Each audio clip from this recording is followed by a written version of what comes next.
আসসালামু আলাইকুম। আজকে কথা বলবো বাঙালি পুরুষদের অত্যন্ত পছন্দের একটি টপিক নিয়ে। সেটি হচ্ছে আপনার বর্তমান স্ত্রী থাকা অবস্থায় আপনি আরেকটি বিবাহ করতে পারেন কিনা এবং যদি করতে চান তাহলে প্রক্রিয়াটা কি? এখন ফেসবুকে আপনারা দেখবেন যে একটি ট্রেন্ড শুরু হয়েছে যে একজন ব্যক্তি আশেপাশে ৩-৪ জন স্ত্রী নিয়ে দাঁড়িয়ে আছেন এবং তারা সবাই বলছেন যে তারা খুব ভালোভাবে জীবনযাপন করছেন এবং ওই ব্যক্তিটি একাধিক বিবাহের ফজিলত বর্ণনা করছেন। তো এখন এ বিষয়ে আসলে আমাদের রাষ্ট্রীয় আইন কি বলে এবং ইসলামী শরিয়া ল কি বলে সে বিষয়টি আজকে আলোচনার বিষয়। এছাড়া হাদিস গ্রন্থের মধ্যেও সহিহ বুখারী এবং মুসলিমে এরকম অনেক হাদিস আসছে যেখানে নবীজি বলছেন যে তুমি একাধিক বিবাহ করতে পারো, কিন্তু সেক্ষেত্রে তোমাকে ন্যায় বিচার করতে হবে এবং তুমি যদি ন্যায় বিচার করতে না পারো তাহলে কিয়ামতের দিন সে ব্যক্তি উঠে আসবে এবং সে যদি একজন স্ত্রীর প্রতি ঝুঁকে পড়ে তাহলে কিয়ামতের দিন সে যখন উঠবে তখন সে একদিকে ঝুঁকে থাকবে এবং তাকে আল্লাহর কাছে দোয়াও করতে দেখা গেছে যে তিনি যেন স্ত্রীদের মধ্যে ন্যায় বিচার করতে পারেন, শুধুমাত্র সেই অংশটা ছাড়া যেটা তার নিয়ন্ত্রণে নেই। তো এখান থেকে এটি বোঝা যায় যে আসলে এখানে ন্যায় বিচার বলতে আপনার ফিনান্সিয়াল বিষয়গুলো যাতে প্রপারলি সকল স্ত্রীর মধ্যে বিলি বন্টন হতে পারে সেই বিষয়টির কথা উল্লেখ করা হয়েছে এবং যেখানে বলা হয়েছে যে অংশটি তার নিয়ন্ত্রণে নেই সেটি আসলে ভালোবাসার কথা। কারণ আপনারা বুঝতেই পারছেন ভালোবাসা কখনো সবার মধ্যে সমানভাবে ভাগ করে বন্টন করা সম্ভব নয়।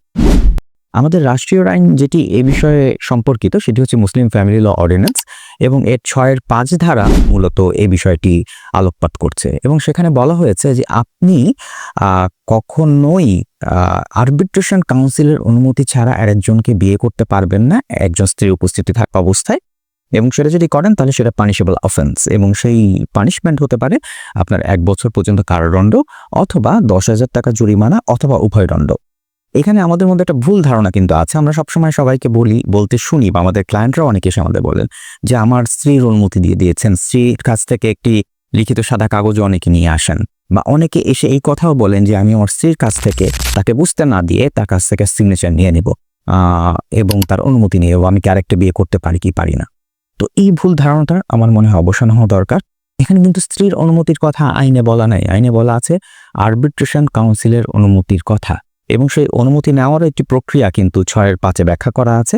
যেমন আপনাকে আরবিট্রেশন কাউন্সিলের চেয়ারম্যান বরাবর দরখাস্ত দিতে হবে, প্রেসক্রাইব ফর্মে একটা ফি দিতে হবে এবং উনি সেই দরখাস্ত পাওয়ার পর আপনার স্ত্রীকে কল করবেন, তার সাথে কথা বলবেন, তার অনুমতি আছে কিনা দেখবেন এবং তারপরে তিনি যদি মনে করেন যে আপনার আসলে দ্বিতীয় বিবাহ করা সম্ভব তাহলে উনি আপনাকে সেখান থেকে অনুমতি দেবেন।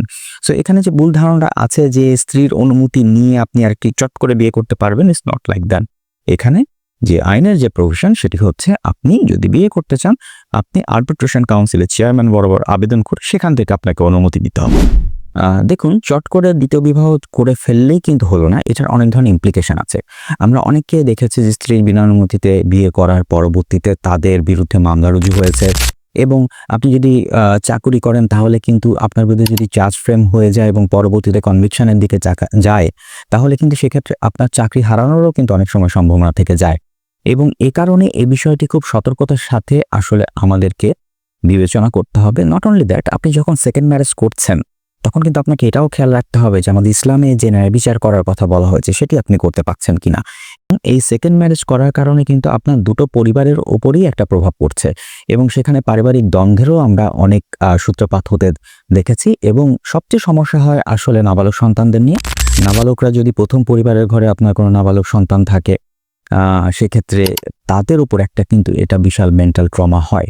সো দ্বিতীয় বিবাহ যদি আপনি করতে চান তাহলে আগে আপনাকে আমার মনে হয় চিন্তা করা উচিত weather it is allowed or not, এটা চিন্তা করাচ্ছে weather it is right or not. ভালো থাকবেন সবাই।